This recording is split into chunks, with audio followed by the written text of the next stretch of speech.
বহু জায়গায় আত্মহত্যার ঘটনা ঘটছে। কেন মারা গেছে? তাহলে কদিন ধরে না বিশাল ভাবে এসআইআর নিয়ে চিন্তা করছিল। আমার কথা শুনবেন, আমার এখনো মনেই হয়নি। ওই বাড়ির মা একবার জিজ্ঞেস করলে, ছোট ভাইটা এসে একবার জিজ্ঞেস করলে, মেজে ভাইটা এসে জিজ্ঞেস করলে কিসে কি হবে, কিসে কি হবে, কিসে কি হবে। এই পৃথিবীটাই যখন আমার জন্য স্থায়ী না,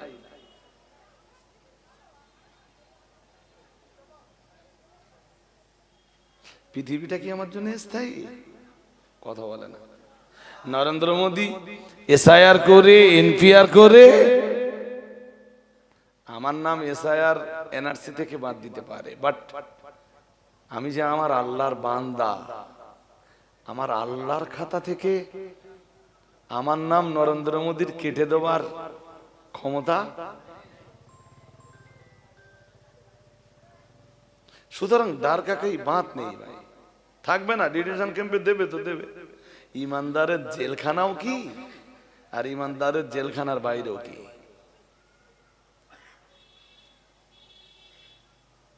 আমার সাথে একমত আপনি নাও হতে পারেন। আমি আবার বলছি, ইমানদারের জেলখানাও কি, আর ইমানদারের জেলখানার বাইরেই বাকি সব কি। হ্যাঁ, নামাজটা পড়ার আর আল্লাহর ইবাদত করার কোন রকম একটু পরিবেশটা পেলেই হবে।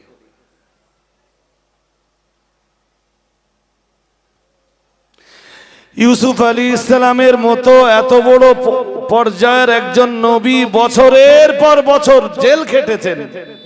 শুধু জেল খেটেছেন তাই না, ইউসুফ আলাইহিস সালাম আল্লাহকে ডেকে বলেছিলেন রাব্বিস সিজনু আহাব্বু ইলাইয়া। সুবহানাল্লাহ বলেন। বলেছিলেন আল্লাহ, বাইরে ইউসুফকে নিয়ে মেয়েদের যে চক্রান্ত চলছে, আমার খুব ভয় হয় মেয়েরা আমার এগেনস্টে আবার চক্রান্তের কোনো ফাঁদ তৈরি করে কিনা। আল্লাহ, এখন ইউসুফের জন্য বাইরে থাকার চাইতে জেলখানায় চলে যাওয়াটাই ভালো। আর একটু মন খুলে বলেন, কে বলেছিলেন? বলেন বলেন। বলেছিলেন এই যে চক্রান্ত মেয়েরা চালাচ্ছে, নারী চক্রান্তের শিকার হওয়ার চাইতে ইউসুফের জন্য জেলখানাটা। জেলখানায় গেলেন, জেলখানায় যে ইউসুফ আলাইহিস সালাম, আমার দিকে তাকান, জেলখানার ভিতরে ইউসুফ নবী দিন প্রচার করতেন। কি প্রচার? চলে বলে না। হ্যাঁ, আমার যদি কোনোদিন জেলখানায় দেয় তো আমি অন্তত মুসলিম মানে আসামি যারা কারাগারে আছে ওদের নামাজ পড়ার সময় ডাকবো, আয় ভাই নামাজ পড়ি একসাথে।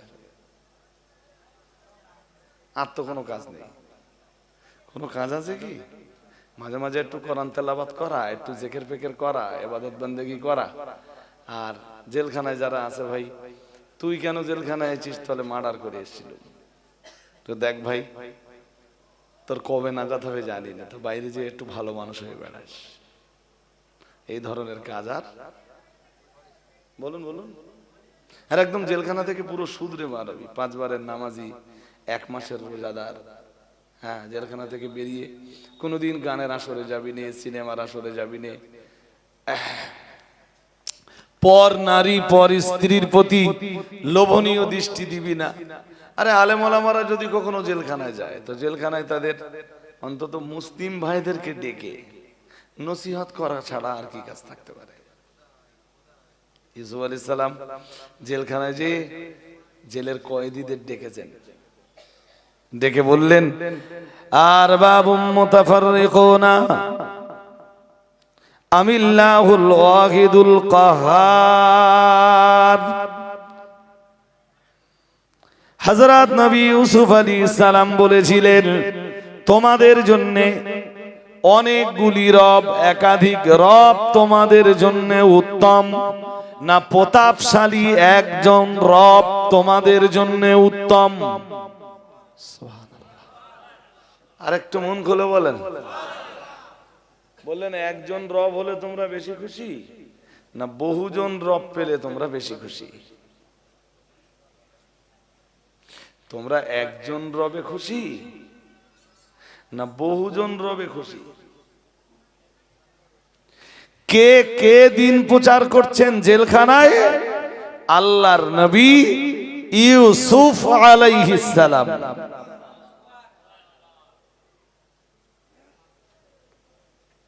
আমাদের রসুল যখন জেলখানায় ছিলেন, আমাদের রসুলের জীবনের জেলখানা মিন্স বয়কটের পিরিয়ড। শুনছেন সবাই নাকি? মনটা বাইরে দেন না কেউ, দুই একজনের মনে একটু মাঝে মাঝে বাইরে যাচ্ছে। আমাদের রসুলের জীবনের জেলখানা বলতে শিয়াবে আবি তালেব, যেটা ছিল রসুলের মক্কাবাসীদের থেকে বয়কটের পিরিয়ড। তো রসুল বয়কটের পিরিয়ডে বনি হাশেম, বনি আব্দুল মুত্তালিব আর মুসলমানদেরকে নিয়ে ওই পাহাড়ের গুহায় চলে গেলেন। কলেমা ৭৫ রসুল এই পিরিয়ডে। এত কষ্টের সময়েও আল্লাহর হাবিব ইমামুল মুত্তাকিন, সাইয়্যিদুল মুরসালিন, শাফিউল মুজনিবিন মুহাম্মাদুর রাসূলুল্লাহ সাল্লাল্লাহু আলাইহি ওয়াসাল্লাম কালেমা প্রচার বন্ধ করতেন না। আরেকটু মন খুলে বলেন। আপনি বলবেন কিভাবে? মাঝে মাঝে চাচা আবু তালেবের সঙ্গে ওই গুহার ভিতর থেকে বেরিয়ে আসতেন। চাচা আবু তালেব সঙ্গে থাকবেন, রাসূলুল্লাহ দিন প্রচার করবেন। যে 4টে মাস হারাম মাস আছে শুনছেন? আরবির 12টা মাসের ভিতরে হারাম মাসের সংখ্যা, জোরে বলেন। হেরা কচি তোরা এরম হুড়ুহুড়ি করতিস কেন? এরাও মরে গেলে আমরা ইনশাল্লাহ লাশ নামানোর সময় বলবো বিসমিল্লাহি ওয়া আলা মিল্লাতে। কি বলবো? কিটা বলবো? এছাড়া আর কিছু বলার আছে? কিচ্ছু নেই। ইমাম যদি না বলে ও চাকরি পরের দিন বটতলায়, তোর আর মসজিদে আসতে হবে না, তুই বটতলায় বসে আড্ডা মেরে বাড়ি যাবে।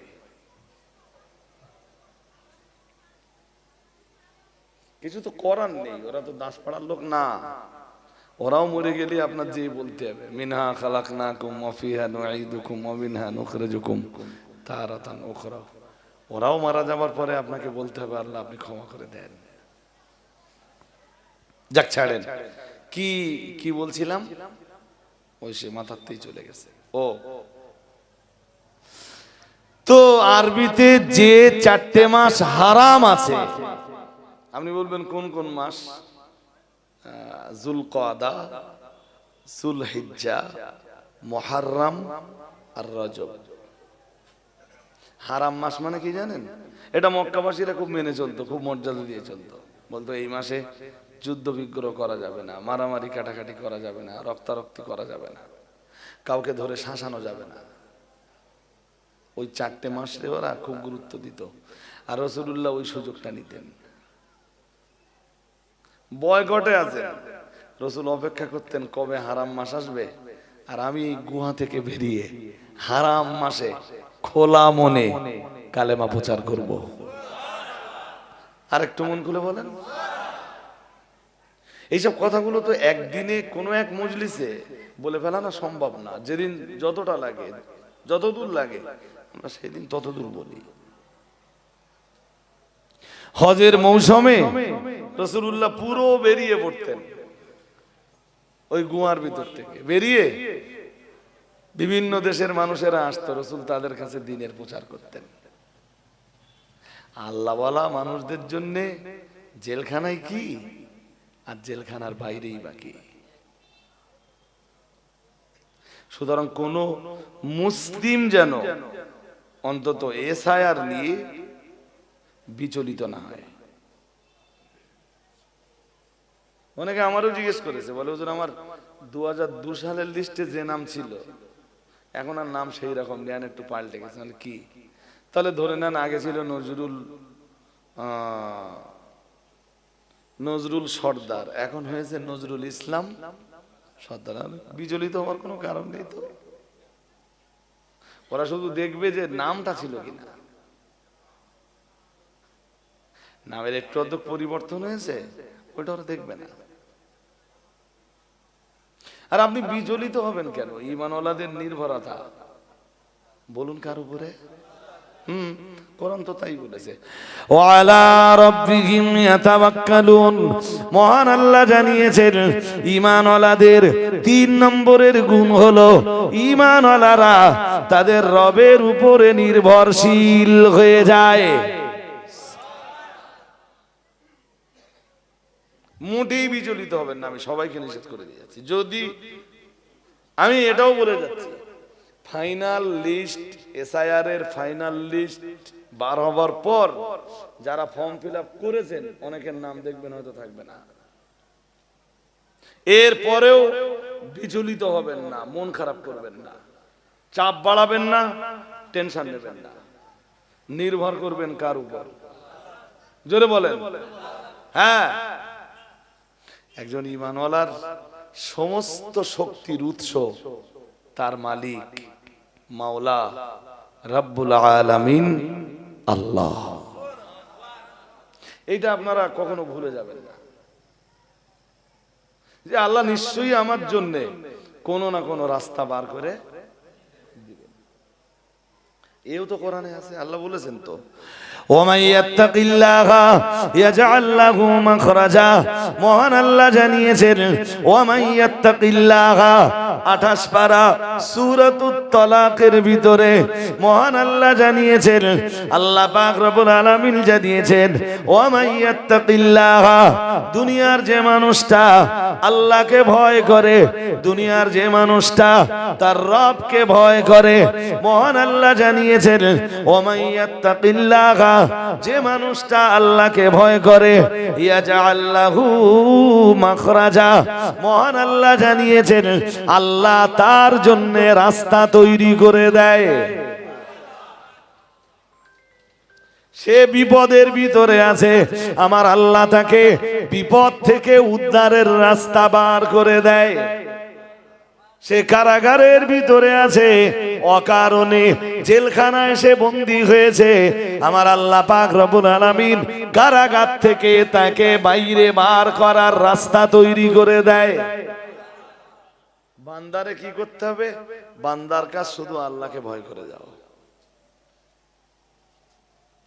বান্দা আল্লাহর ভয়ে নামাজ নষ্ট করবে না, বান্দা আল্লাহর ভয়ে রোজা নষ্ট করবে না, বান্দা আল্লাহর ভয়ে মিথ্যা কথা বলবে না, বান্দা আল্লাহর ভয়ে জেনা ব্যভিচার করবে না, বান্দা বান্দি আল্লাহর ভয়ে জেনা ব্যভিচারের ধারে পাশেও যাবে না, বান্দা বান্দি আল্লাহর ভয়ে কখনো মিথ্যার আশ্রয় নিবে না, বান্দা বান্দি আল্লাহর ভয়ে পর নারী পর স্ত্রী অথবা পর পুরুষের দিকে কুনজরে দেখবে না, বান্দা বান্দি এরা কখনোই গান শুনবে না, বান্দা বান্দি আল্লাহর ভয়ে কখনো লটারি কাটবে না, কখনো জুয়া খেলবে না, বান্দা বান্দি মদের বোতলে কখনো হাত দিবে না, বান্দা বান্দি অন্যায়ের সঙ্গে কখনো আপোষ করবে না, বাতিলের কাছে কখনোই মাথা নত করবে না।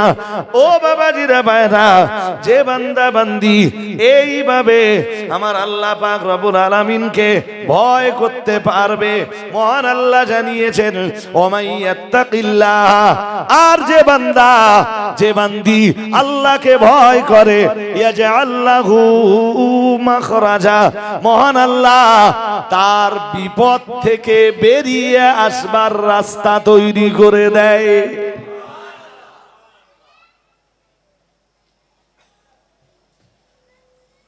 শুনছেন কথা আমার? হ্যাঁ, যা সমস্যা হবে আপনার, আপনার রব, আপনার মালিক, আপনার আল্লাহ আপনাকে রাস্তা বানিয়ে দেবে, দিয়েছেন তাই। ইতিহাস ঘেটে দেখুন, ইতিহাস ঘেটে দেখুন। ইউসুফ আলাইহিস সালামের ভাইরা তাকে কূপের ভিতরে ফেলে দিল, কাফেলা এসে কূপ থেকে তুললো। ইউসুফ আলাইহিস সালামের ভাইরা ছুটে এসে বলল, আমাদের বাড়ির পলাতক গোলাম, আমরা বিক্রি করে দেব, আপনারা নিবেন? কাফেলা বলল নিব। নিজের ভাইকে বাড়ির গোলাম বলে বিক্রি করে দিল। ওই কাফেলা নিয়ে ইউসুফ আলাইহিস সালামকে তুললো মিশরের বাজারের গোলাম কেনা বেচার যে মার্কেট, সেই মার্কেটে তুললো। সেখান থেকে ইউসুফ আলাইহিস সালামকে কিনলো মিশরের দ্বিতীয় ক্ষমতাধর ব্যক্তি।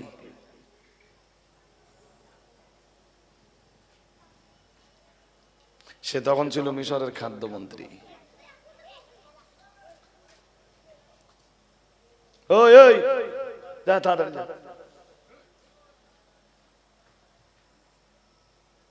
এখন তো এরকম বেড়াবো করে, যদি বেড়ায় ভালো হওয়া কঠিন বলো। যদিও আমরা দোয়া করে দিচ্ছি আল্লাহ ভালো করুক, বলেন আমিন, বলেন। হ্যাঁ, কিন্তু পারিবারিক শিক্ষা যদি না থাকে, কি বলেছি, হ্যাঁ ভালো হওয়া বলো কঠিন, আমি এটা বলে দিলাম। যাক ছাড়েন তো।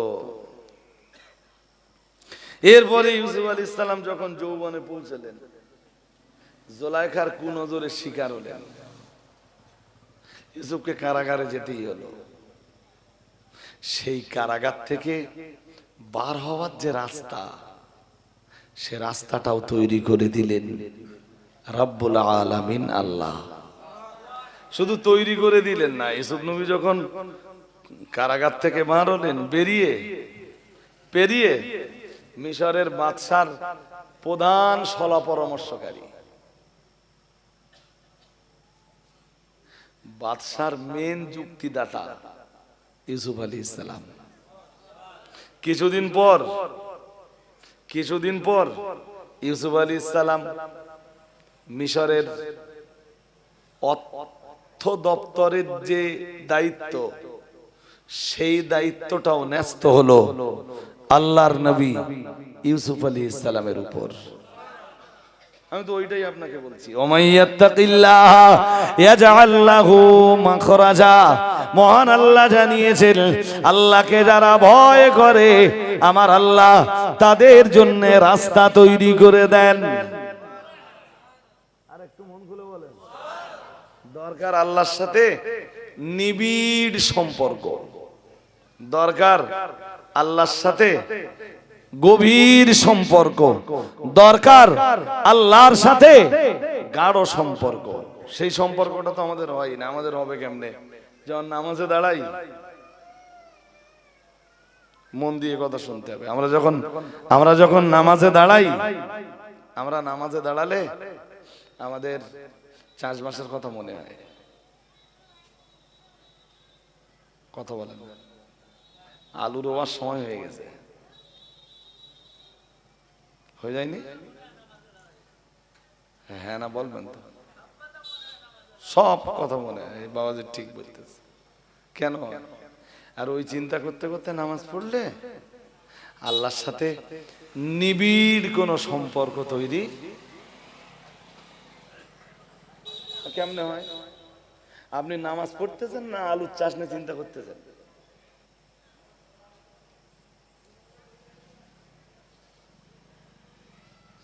নামাজে দাঁড়িয়ে তাই তো, সেই তো আমার আব্বার নাম তো 2002 সালের লিস্টে পেলুম না, কি হয়? নামাজে দাঁড়িয়ে এসআইআর নিয়ে ভাবতেছে।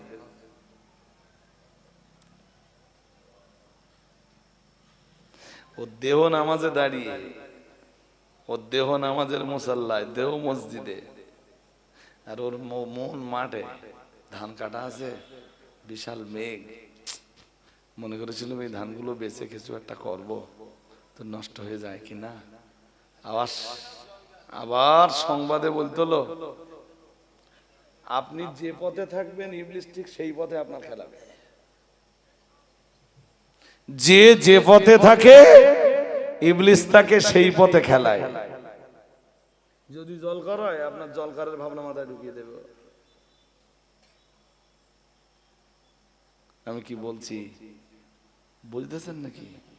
দেখবেন নামাজের ভিতরে যত চিন্তা মাথায় আসে, নামাজের বাইরে এত চিন্তা।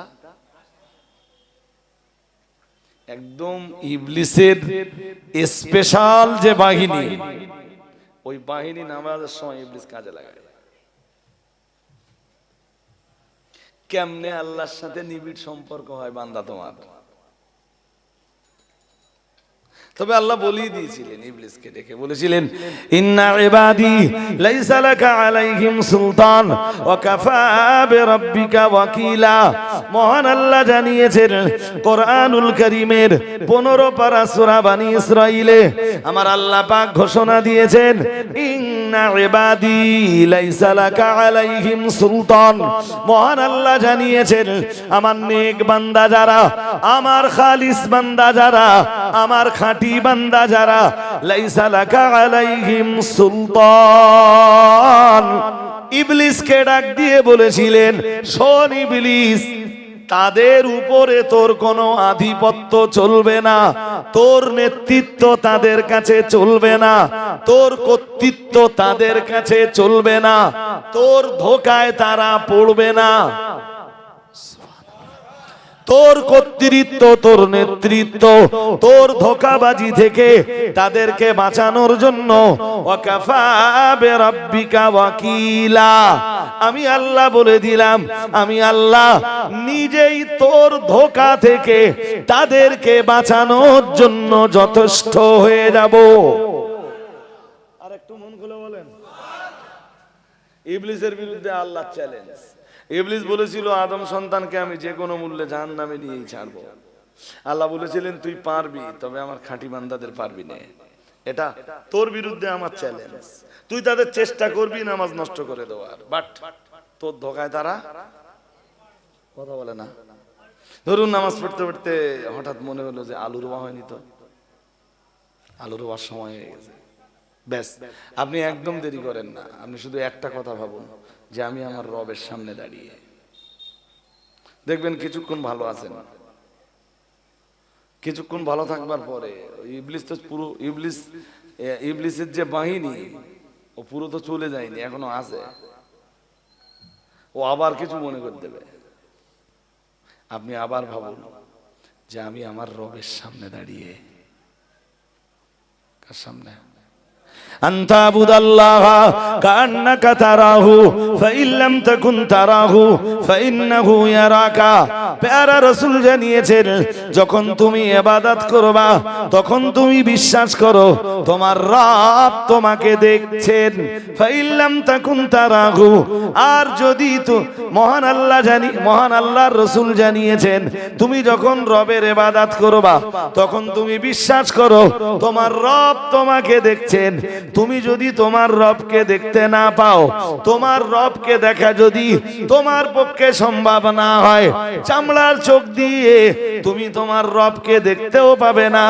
ও বান্দা বান্দি মনে রাখো, ফাইল্লাম তাকুন তারাহু, তোমার রবকে যদি তুমি দেখতে না পাও, ফাইন্নাহু ইয়ারাকা, তাহলে তুমি বিশ্বাস করো তোমার রবকে তুমি দেখতে না পেলেও নিশ্চয়ই তোমার রব তোমাকে দেখতে পাচ্ছেন।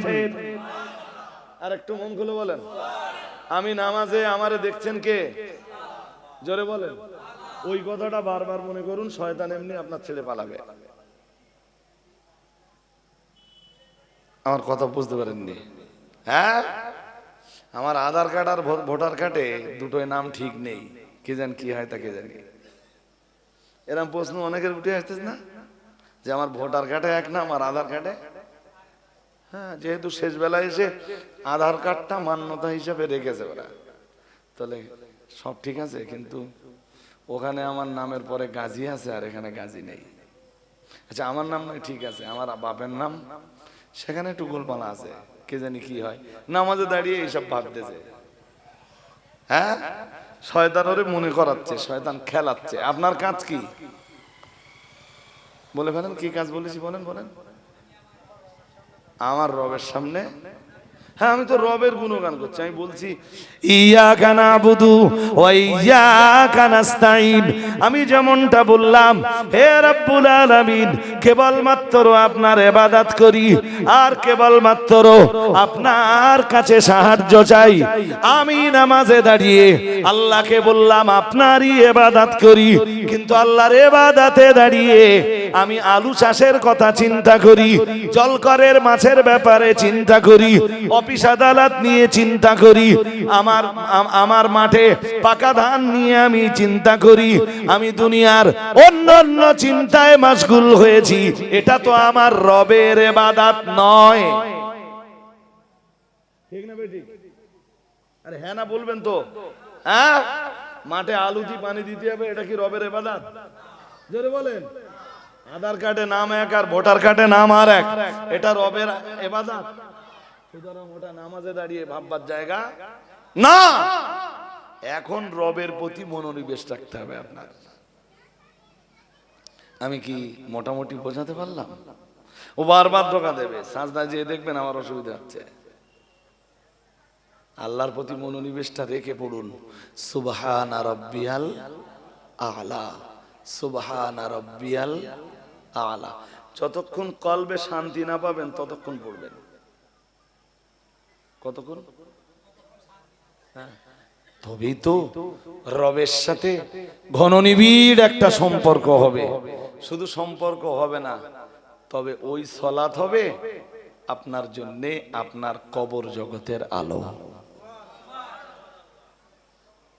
মনে আছে নাকি? না ভুলে গেছেন? বলতেছিলাম কি, যে কবরে গেলে তো লাইট টাইট পাবেন না, লাইট একটা সময় করে নিয়ে যেতে হবে। সেটা কি ভালো একটা টর্চ লাইট কিনে রেখে দেব? বলেন বলেন। পোক্ত ইমানদার, এই যে পরিপক্ক একজন ইমানওয়ালা, সেই সাথে সালাত, সেই সাথে সালাতের উপরে ইকামত। একটা অর্থ হলো বিধিবিধান।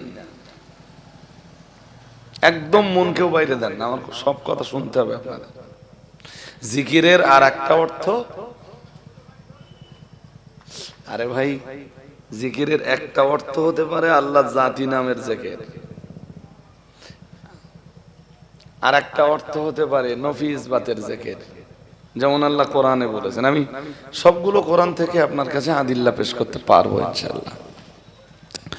আল্লাহ পাকের কোরআন জানিয়েছে, ওযকুর ইসমা রাব্বিক ওয়া তাবাত্তাল ইলাইহি তাবতিলা, রব্বুল মাশরিকি ওয়াল মাগরিবি লা ইলাহা ইল্লা হুয়া ফাত্তাখিযুহু ওয়াকিলা। মহান আল্লাহ জানিয়েছেন, তার রাসূলকে লক্ষ্য করে বলেছেন, ওযকুর ইসমা রাব্বিকা, হে রাসূল, আর আপনি আপনার রবের নামের জিকির করুন। রবের নাম কি? সবাই বলেন। ব্যাস, তো আল্লাহ বলতেছেন আল্লাহর নামের জিকির করুন। আল্লাহর যে জাতি নামটা আছে ওই নামের জিকির করুন। কে নির্দেশ দিচ্ছেন? আল্লাহ। কাকে নির্দেশ দিচ্ছেন? তার রাসূলকে। এটা একটা জিকির। জিকিরের আরেক পর্যায় হলো প্যারা নবী মুহাম্মদুর রাসূলুল্লাহ সাল্লাল্লাহু আলাইহি ওয়াসাল্লাম, নবী আমার আরো জানিয়েছেন, আফদালুদ যিকরি লা ইলাহা ইল্লাল্লাহ। প্যারা নবী মুহাম্মদুর রাসূলুল্লাহ সাল্লাল্লাহু আলাইহি ওয়াসাল্লাম, নবী আমার জানিয়ে দিয়েছেন, ও আমার সাহাবীরা মনে রাখো, সর্বশ্রেষ্ঠ জিকির হলো লা ইলাহা ইল্লাল্লাহ। আর একটু মন খুলে বলেন। নবীজি নিজেই বলেছেন শ্রেষ্ঠ জিকির লা ইলাহা ইল্লাল্লাহ। সবাই বলেন।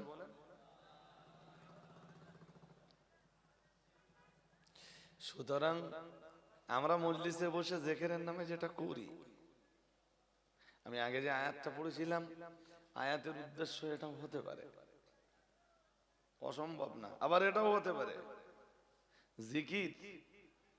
জিকিরের আর এক ব্যাখ্যাই হলো আল্লাহর দেওয়া নিয়ম নীতি, আল্লাহর দেওয়া বিধিবিধান, আল্লাহর দেওয়া আইন কানুন, এটাও জিকির। শুনছেন নাকি? জিকির। আল্লাহ পাকের কোরআন জানিয়েছে, ইন্নামাল মুমিনুনা আল্লাযীনা ইযা যুকিরাল্লাহু ওয়াজালাত কুলুবুহুম।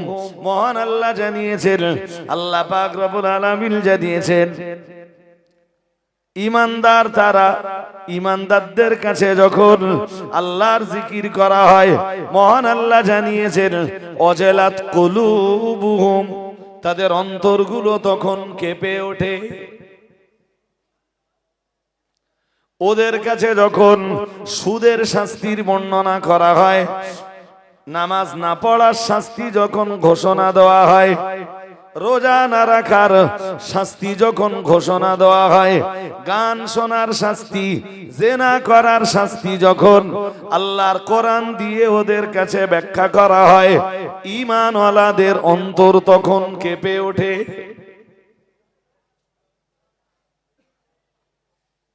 আর একদম বাস্তবটা তাই। নামাজ না পড়ার দায়ে যে শাস্তি, সে শাস্তি তো জাহান্নাম। জাহান্নামের আগুন ভয়ঙ্কর। জাহান্নামের এই ভয়ঙ্কর শাস্তির কথা যখন ঈমানওয়ালাদের কাছে তুলে ধরা হয়, তখন তাদের অন্তর কি হয়?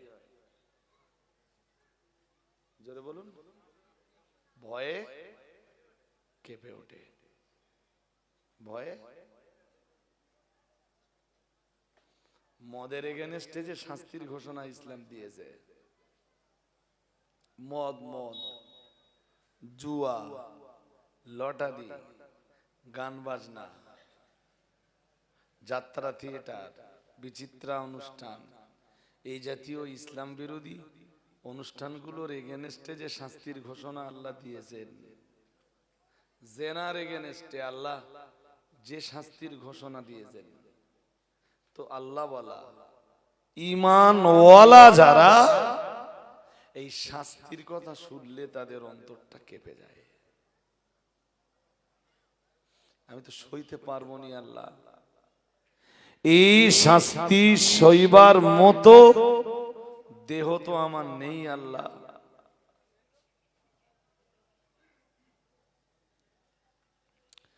আল্লাহ পাকের কোরআন ২ নম্বরে জানিয়েছে, মহান আল্লাহ ঈমানদারদের দ্বিতীয় সিফাতের বর্ণনা দিতে যে বলেছেন, ওয়াইযা তুলিয়াত আলাইহিম আয়াতুহু, মহান আল্লাহ জানিয়েছেন, আর ঈমানওয়ালাদের কাছে যখন, ঈমানওয়ালী নারী পুরুষের কাছে যখন আল্লাহর আয়াতগুলি তেলাওয়াত করা হয়, যাদাতুহুম ঈমানা, মহান আল্লাহ জানিয়েছেন তাদের ঈমানের আলোটা তখন বেড়ে যায়। আর একটু সবাই মনোযোগী হয়ে মিলেমিশে বলেন দিন সুবহানাল্লাহ। ঈমানদারদের কাছে যখন কোরআন তেলাওয়াত হয়, ঈমানদারদের ঈমানের আলো আরো জোরে বলেন। প্রথমে কি হয় বলেছিল? ঈমানদারদের অন্তর কেঁপে ওঠে যখন আল্লাহর জিকির হয়, যখন আল্লাহর জিকির হয়। এগুলো এইভাবে মুখস্থ করুন। ২ নম্বরে, ঈমানদারদের কাছে যখন কোরআনের তেলাওয়াত করে কেউ শোনায়, ওদের অন্তরে, ওদের কালবে লুকিয়ে থাকা ঈমানের আলো বেড়ে যায়। যত শোনে তত বাড়ে, যত শোনে। আসলে আয়াতে আছে কি জানেন, যে ঈমান বেড়ে যায়, কিন্তু ঈমান বাড়া কমা হয় না। ঈমান হলো একক বিষয়, যা ঘাটা বাড়া হেরাস বৃদ্ধিকে কবুল করে না। ঈমান তো বিশ্বাস, ও কেমনে বাড়বে আর কেমনে কমবে। ঈমান বাড়েও না, ঈমান কথা বলে না। ঈমান তাহলে ঈমানের বাড়ে কি? আল্লাহ কেন বললেন ঈমান বাড়ে? ওর জবাব হলো, ঈমানের বাড়ে যেটা, সেটা হলো ওর আলো। শুনছেন নাকি? ইমানের কি বাড়ে? আলো বাড়ে। আমি ঘুরিয়ে বলতে পারি, লোক বলে বলো নামাজ পড়লে কি হবে, বিশাল মিথ্যা কথা বলে। ওর নামাজ হচ্ছে না তো, ওই জন্য মিথ্যা কথা বলতে।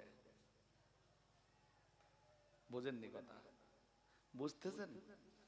হ্যাঁ, বলে ছোট ছেলে বেঁধেছে, প্রকাশ্যে মাল নেয়নি, কিন্তু গোপনে মাল লেছে। কেন জানো? কেন? ওর নামাজ নামাজই নয়, ওর নামাজ পড়ে আর দুনিয়ার সব চিন্তা করে, এই জন্য ওর নামাজ নামাজ বলে গণ্য বলুন বলুন হয় না। আল্লাহ বুঝবার তৌফিক দান করুন, বলুন আমিন। আমি আবার বলে যাচ্ছি আপনাদের, সবাই বলুন আমিন। আবার বলে যাচ্ছি, এসআইআর নিয়ে মোটেই বিচলিত হবেন না, টেনশন করবেন না। যারা লাফাচ্ছে বেশি না, এই যে আমি ভবিষ্যৎ নিয়ে কিছু বলছি না, আমি শুধু শেষ কথাটা বলছি আপনাদের, যে যারা এখন বেশি লাফাচ্ছে, হ্যাঁ, ওদের পরিণতিটা পরে দেখবেন। ওদের এখন একটু লাফাতি দেন, ওদের ফিউচার কি আমি এখন বলছি না। আমাদের পশ্চিমবঙ্গের কটা খুব লাফাচ্ছে না, যেমন শুভেন্দু অধিকারী, অর্জুন সিং, খুব লাফাচ্ছে না? হ্যাঁ না কিছু বলে না? হ্যাঁ, একটু লাফাতি দেন, সময় কথা বলবে। বুদ্ধিমানরা না খুব বেশি বগর বগর। এখন তো ওদের মিথ্যা আশ্বাস দেওয়া হচ্ছে যে তোর গা এসআইআর এর নাম না আসলেও তোর গা পরে ব্যবস্থা করে দেবো, তাই বলতিস তো? শুধু মুসলমানরা ওই ব্যবস্থাটা পাবে না, এটা বলতিস তো? ওয়েট করুন, ওয়েট করুন, বুঝতে পারবেন যে এই কটা নেতা এদেরকে কতটা বোকা বানাচ্ছে। সময় কথা বলবে। আল্লাহ আমাদের সবাইকে বুঝবার তৌফিক দান করুন, বলুন আমিন, বলুন আমিন। সদ্য সদ্য খাদিজা মাদ্রাসার বাৎসরিক ইসালে সব হয়ে গেল, আপনারা জানেন।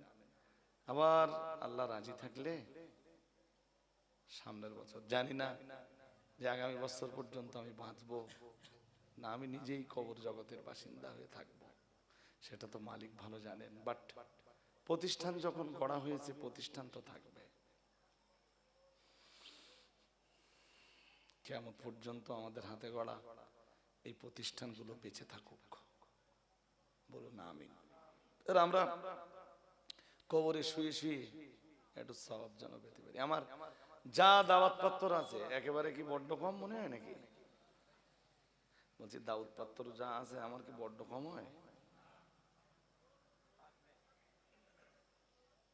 একটা সরকারি চাকরিও তো করি, এরপরেও কি আরো টাকার দরকার? এরপরেও টাকার দরকার? দূর বাবু, আমার খুব বেশি টাকার দরকার হয় না। দেখেন না যে আমি সাধারণত সাধারণত খুব নর্মাল ভাবে চলাফেরা করি, খুব বেশি স্টাইল টিল, খুব বেশি কায়দা কানুন, ডোন্ট কেয়ার। কায়দা মারার সময় পাইনি তো মারবো কখন? আপনাদেরকে বলে যাচ্ছি শুধু, খাদিজা মাদ্রাসার বেনিয়াবু গ্রামের সদস্য আইডি আছে 2 জনের কাছে। আক্তারুল ভাই কোথায় গেছে? এক আক্তারুল ভাই কই? আক্তারুল কই? আজকের দিনে একটা পাঞ্জাবি জুটিনি, আমি কি বড্ড ভুল বললাম নাকি? আরে আমার বলার অধিকার আছে বলে বলছি, ও রাগ করবে না কোনোদিন আমার কথা। তো আক্তারুল আমাদের সাইবার সেলের সদস্য, আবারও খাদিজা মাদ্রাসার এজেন্ট। ওটা 43টা সদস্য আছে। আপনাদের সবাইকে বলে যাচ্ছি, খাদিজার জন্য একটা সদস্য হবেন, বছরে 100 টাকা আপনি দেবেন। এখন যারা সদস্য হবেন এখন আর টাকা দিতে হবে না, এখান থেকে ঠিক 11 মাস 11.5 মাস পরে যে খাদিজা রিসার্চ সবের আগে আপনারা পয়সাটা আবার আক্তারুল ভাইয়ের কাছে দিয়ে দেবেন। 100 টাকা খাদিজা মাদ্রাসায় যদি আপনারা দেন বছরে, এবছরও খাদিজা ফাতেমার খরচ 2 কোটি প্লাস। যদি আপনারা 100 টাকার একটা ছোট্ট ভাগ নেন, যেই এত খরচের, আমি 100 টাকা দেবো বছরে, তাহলে একটা সদস্য হন। আর এখন যারা সদস্য হবেন এখন আর আপনাদের পয়সা দিতে হবে না, তবে প্লিজ সদস্য হবেন, বাড়ির চাচিমা বা ভাবিকে বলবেন যে রজব আলী হুজুর এসেছিলেন, বলে গেছেন তোমাদেরকেও একটা করে সদস্য হতে। ওদের টাকাটা আপনারা দেবেন না, ওরা যে ভান্ডারের টাকা পায় প্রত্যেক বছরে 100 টাকা করে দেবে। মহিলা সদস্য কতজন আছে? মাত্র। মায়েরা কোন দিকে আছেন জানি না, আমি খাদিজা মাদ্রাসার মা খাদিজার নামাঙ্কিত মাদ্রাসা, এই মাদ্রাসাতে সদস্য হওয়ার জন্য আপনাদের অনুরোধ করে যাচ্ছি। আক্তারুল ভাই আপনাদের এই পাঠের দায়িত্বে আছে, প্রত্যেকেই আপনারা সদস্য হবেন। গাছায় সদস্য কত আমিরুল ভাই? 100 পুরি নিয়ে এখনো, মানে 100 হবে, আমি এটাকে দেখে যেতে পারবো ইনশাল্লাহ। গাছায় আমিরুল ভাই কাজটা করেন, আপনারা ভালোই জানেন যে আমিরুল ভাই তো প্রতিবন্ধী, খুব ভালো চলাফেরা করতে পারেন না, এরপরও মাদ্রাসার প্রতি তার মনটা আছে। হ্যাঁ, তো আপনারা তো আমাদের ভালোবাসেন, আমাদের প্রতিষ্ঠানগুলো ভালোবাসেন। 100 টাকা মাদ্রাসায় দিলে বছরে আপনাদের খুব একটা ক্ষতি হবে না। আপনি যদি নাও যেতে পারেন, আপনার যেতেও হবে না, ইসালে সবের দিন যেতে পারছেন না, আপনি আক্তারুলের কাছে টাকাটা দিয়ে দেবেন। আর একটা ছেলের কাছে আইডিয়া আছে, ওর নাম আরিফ বিল্লাহ, তো ও তো এখন মুম্বাইতে থাকে, মুম্বাইতে থেকে এক্ষুনি কাজ করতে পারবে না, তবু আপনাদের বলে গেলাম যে এই দুইজনের দায়িত্ব এখানে আছে, এদেরকে আপনারা চোখ বুজিয়ে এদের কাছে পয়সাও দিতে পারেন, কোনো অসুবিধে নেই। ত্রুটি বিচ্যুতি বেয়াদবি ক্ষমা করুন। অল ইন্ডিয়া সুন্নাতুল জামাতের এক উজ্জ্বল তারকা তরুণ তুর্কি মোহতারাম হজরত মৌলানা আব্দুল মাতিন সাহেব ভাই, তিনি এসছেন, তিনি আপনাদের কাছে ওয়াজ নসিহত করবেন। এই তো আমার কাছে বসলেন, এখনো ঘন্টা দেড়েক পুরোপুরি হয়নি, আমি 7:30টায় এসে গেছিলাম, বাট এসে দেখলাম নামাজ হচ্ছে, নামাজ বন্ধ করে তো আর কি ওয়াজ করা যায় না, তাই না? তো আবার দেখা হবে, আবার আপনারা যদি কখনো মনে করেন যে এই লোকের কাছে ওয়াজ শোনার দরকার আছে, কোরআন হাদিসের কিছু বয়ান নেওয়ার দরকার আছে, আমারে ডাকলে পজিশন কন্ডিশন সুযোগ সুবিধা হলে আমি আপনাদের কাছে আবার আসবো। ওয়াখিরু দাওয়ানা আনিল হামদুলিল্লাহি রাব্বিল আলামিন। দুরূদ শরীফ পড়ুন। আল্লাহুম্মা সাল্লি আলা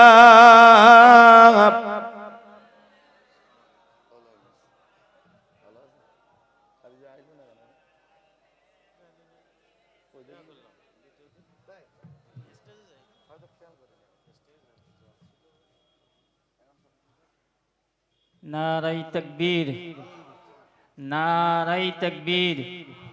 বেনিয়াবো উত্তরপাড়া জামে মসজিদ প্রাঙ্গণ। নারাই তাকবীর। সিলসিলায়ে হক ফুরফুরা শরীফ, অল ইন্ডিয়া সুন্নাত আল জামাত। নারাই তাকবীর।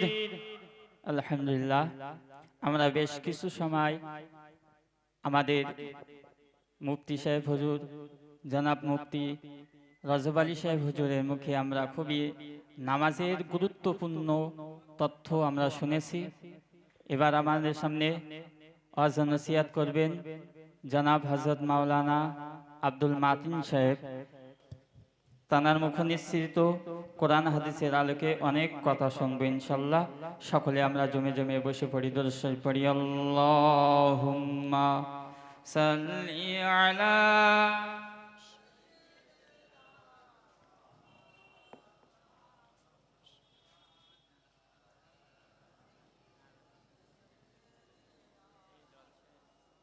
লোক বলে বলো নামাজ পড়লে কি হবে, বিশাল মিথ্যা কথা বলে, ওর নামাজ হচ্ছে না তো ওই জন্য মিথ্যা কথা বলতে। বোঝেননি কথা, বুঝতেছেন? হ্যাঁ, বলে ছোট ছেলে বেঁধেছে, প্রকাশ্যে মাল নেয়নি কিন্তু গোপনে মাল লেছে। কেন জানো? কেন? ওর নামাজ নামাজই নয়, ওর নামাজ পড়ে আর দুনিয়ার সব চিন্তা করে, এই জন্য ওর নামাজ নামাজ বলে গণ্য বলুন বলুন হয় না। আল্লাহ বুঝবার তৌফিক দান করুন, বলুন আমিন। আমি আবার বলে যাচ্ছি আপনাদের, সবাই বলুন আমিন। আবার বলে যাচ্ছি, এসআইআর নিয়ে মোটেই বিচলিত হবেন না, টেনশন করবেন না। যারা লাফাচ্ছে বেশি না, এই যে আমি ভবিষ্যৎ নিয়ে কিছু বলছি না, আমি শুধু শেষ কথাটা বলছি আপনাদের, যে যারা এখন বেশি লাফাচ্ছে, হ্যাঁ, ওদের পরিণতিটা পরে দেখবেন। ওদের এখন একটু লাফাতে দেন, ওদের ফিউচার কি আমি এখন বলছি না। আমাদের পশ্চিমবঙ্গের কটা খুব লাফাচ্ছে না, যেমন শুভেন্দু অধিকারী, অর্জুন সিং, খুব লাফাচ্ছে না? হ্যাঁ না কিছু বলে না, হ্যাঁ, একটু লাফাতে দেন, সময় কথা বলবে।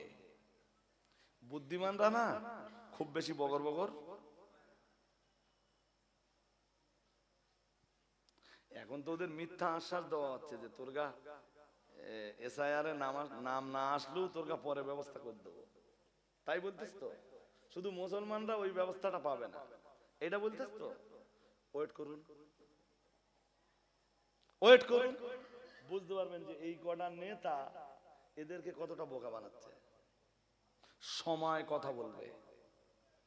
আল্লাহ আমাদের সবাইকে বুঝবার তৌফিক দান করুন, বলুন আমিন, বলুন আমিন। সদ্য খাদিজা মাদ্রাসার বাৎসরিক ইসালে সব হয়ে গেল, আপনারা জানেন। আবার আল্লাহ রাজি থাকলে সামনের বছর, জানি না যে আগামী বছর পর্যন্ত আমি বাঁচবো না, আমি নিজেই কবর জগতের বাসিন্দা হয়ে থাকবো, সেটা তো মালিক ভালো জানেন। বাট প্রতিষ্ঠান যখন গড়া হয়েছে, প্রতিষ্ঠান তো থাকবে কিয়ামত পর্যন্ত। আমাদের হাতে গড়া এই প্রতিষ্ঠানগুলো বেঁচে থাকুক, বলুন আমিন। আমরা কবরে শুয়ে শুয়ে একটু সওয়াব যেন পেতে পারি। আমার যা দাওয়াত পত্র আছে একেবারে কি বড্ড কম মনে হয় নাকি? বলছি দাওয়াত পত্র যা আছে আমার কি বড্ড কম হয়? একটা সরকারি চাকরিও তো করি, এরপরেও কি আরো টাকার দরকার? এরপরেও টাকার দরকার? দূর বাবু, আমার খুব বেশি টাকার দরকার হয় না। দেখেন না যে আমি সাধারণত খুব নরমাল ভাবে চলাফেরা করি, খুব বেশি স্টাইল টিল, খুব বেশি কায়দা কানুন, ডোন্ট কেয়ার।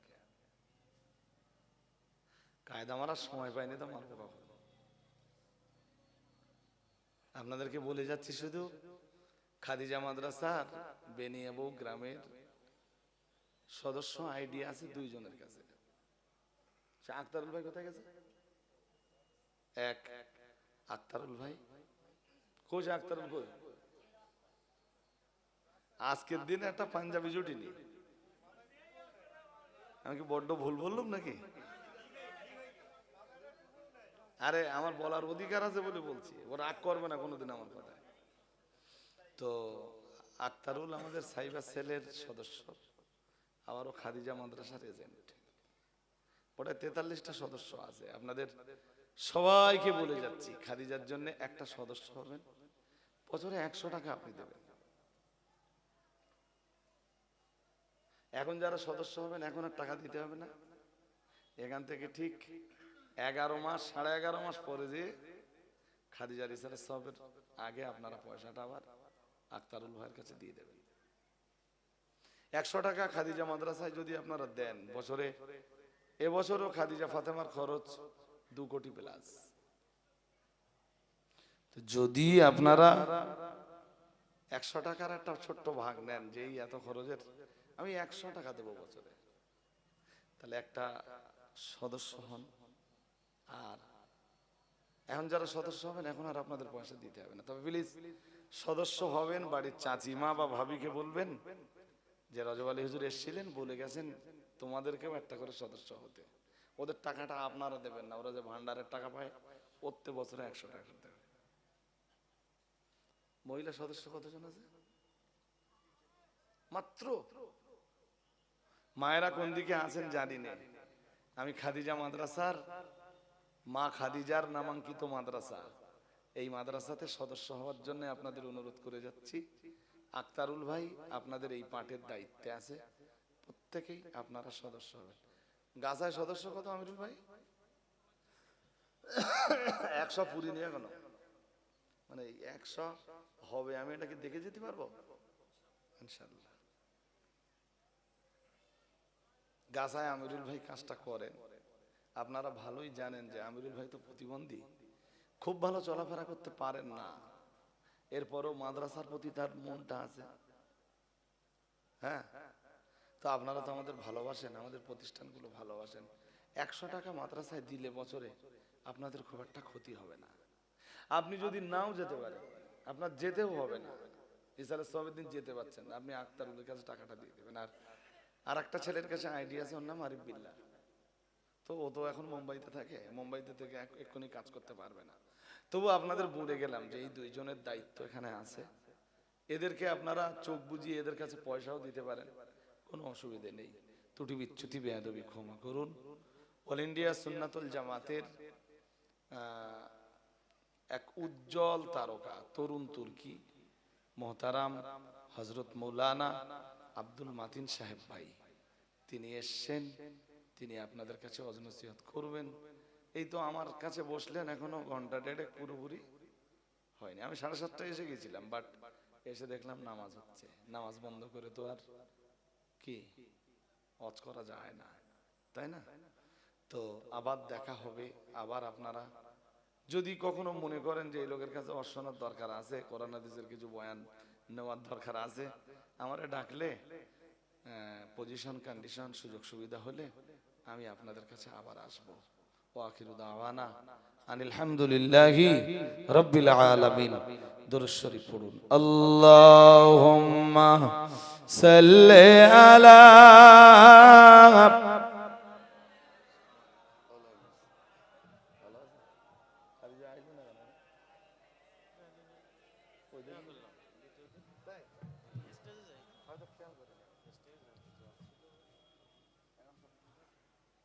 নারাই তাকবীর, নারাই তাকবীর। বেনিয়াবো উত্তরপাড়া জামে মসজিদ প্রাঙ্গণ। নারাই তাকবীর। সিলসিলায়ে হক ফুরফুরা শরীফ, অল ইন্ডিয়া সুন্নাত আল জামাত। নারাই তাকবীর। আলহামদুলিল্লাহ, আমরা বেশ কিছু সময় আমাদের মুফতি সাহেব হুজুর, জনাব মুফতি রজব আলী সাহেব হুজুরের মুখে আমরা খুবই নামাজের গুরুত্বপূর্ণ তথ্য আমরা শুনেছি। এবার আমাদের সামনে ওয়াজ নসিহত করবেন জনাব হযরত মাওলানা আব্দুল মাতিন সাহেব। তানার মুখ নিঃসৃত কোরআন হাদিসের আলোকে অনেক কথা শুনবো ইনশাল্লাহ। সকলে আমরা জমে জমে বসে পড়ি, দরুদ শরীফ পড়ি। আল্লাহুম্মা সাল্লি আলা।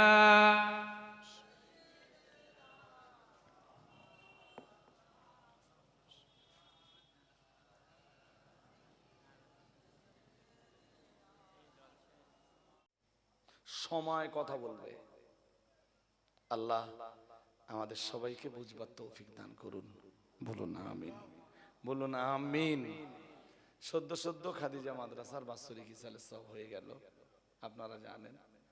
আবার আল্লাহ রাজি থাকলে সামনের বছর, জানি না যে আগামী বছর পর্যন্ত আমি বাঁচবো না আমি নিজেই কবর জগতের বাসিন্দা হয়ে থাকবো, সেটা তো মালিক ভালো জানেন। বাট প্রতিষ্ঠান যখন গড়া হয়েছে, প্রতিষ্ঠান তো থাকবে কিয়ামত পর্যন্ত। আমাদের হাতে গড়া এই প্রতিষ্ঠানগুলো বেঁচে থাকুক, বলুন আমিন। আমরা কবরে শুয়ে শুয়ে একটু সওয়াব যেন পেতে পারি। আমার যা দাওয়াত পত্র আছে একেবারে কি বড্ড কম মনে হয় নাকি? বলছি দাওয়াত পত্র যা আছে আমার কি বড্ড কম হয়?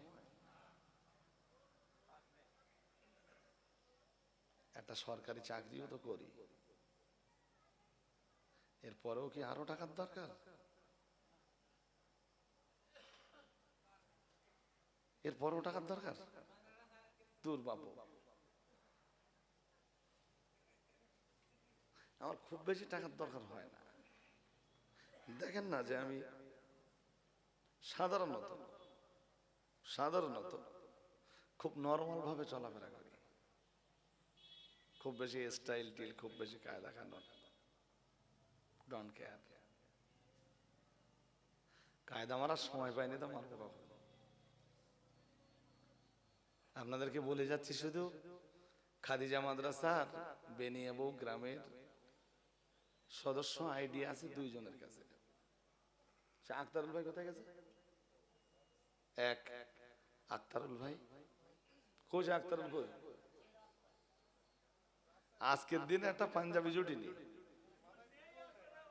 আমি কি বড্ড ভুল বললাম নাকি?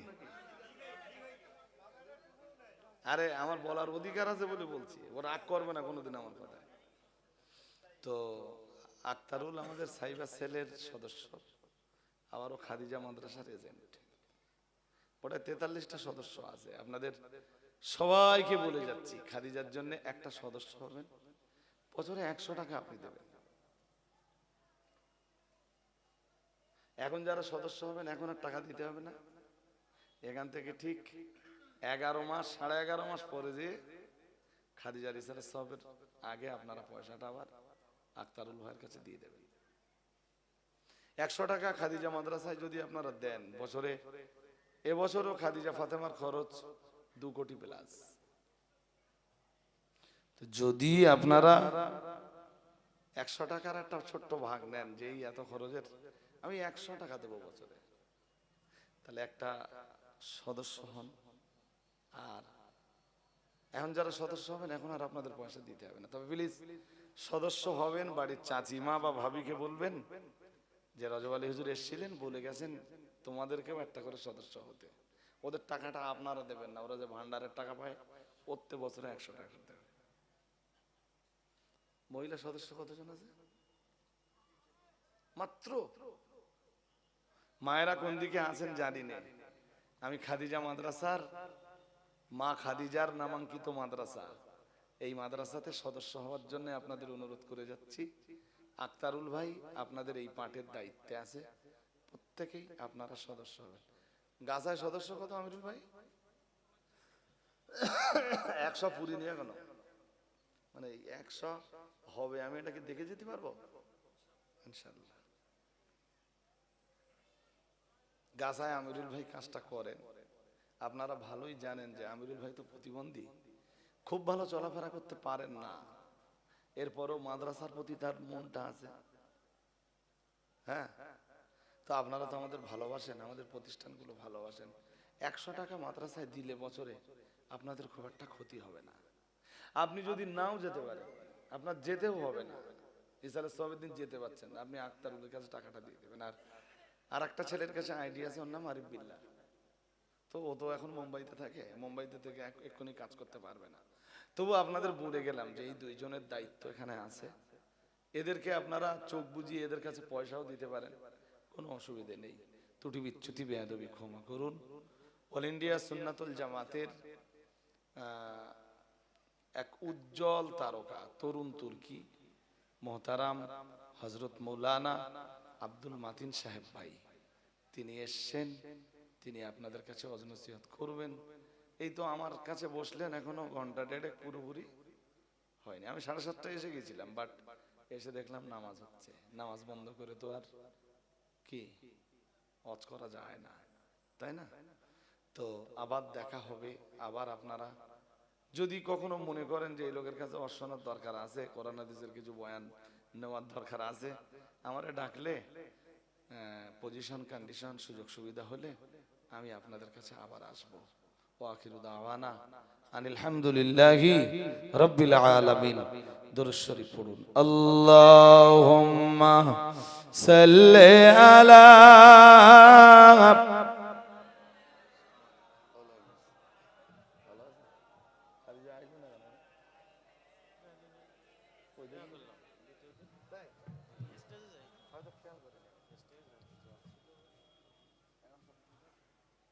নারাই তাকবীর, নারাই তাকবীর।